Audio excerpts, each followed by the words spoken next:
Dans le petit royaume de Kalazi, perché au cœur d'une vallée verdoyante, régnait le roi Bakari. Cet homme n'était pas un roi ordinaire, sa sagesse légendaire et sa bonté envers son peuple faisaient de lui une figure respectée et aimée. Cependant, malgré son visage serein et sa voix apaisante, Bakari portait en lui un secret dont il n'avait jamais parlé. Chaque nuit, alors que la lune s'élevait dans le ciel, il s'asseyait sur le balcon de son palais, contemplant les étoiles scintillantes.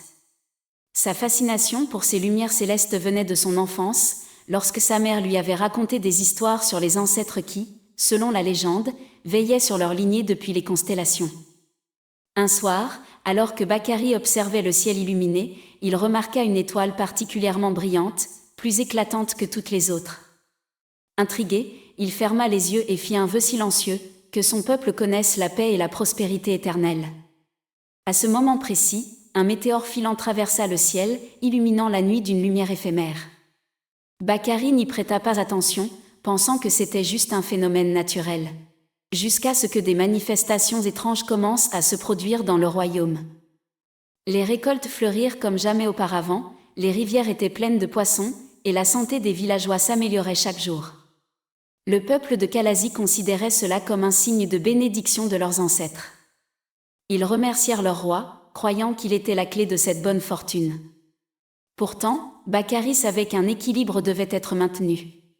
Se sentant coupable pour cette faveur inexplicable, il consulta le sage du royaume, M. Sopho, un homme âgé avec une longue barbe blanche et des yeux pétillants de malice. M. Sopho lui révéla que l'étoile lumineuse était le symbole d'un ancien pacte entre les rois et les ancêtres, mais qu'il fallait une contrepartie pour maintenir cette harmonie avec les cieux.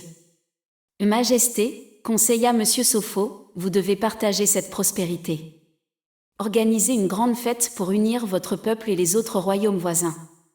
Ce sera un acte de générosité qui réjouira les ancêtres. » Encouragé par ces mots, Bakari se mit en quête d'organiser la fête la plus mémorable que Kalazi ait jamais connue.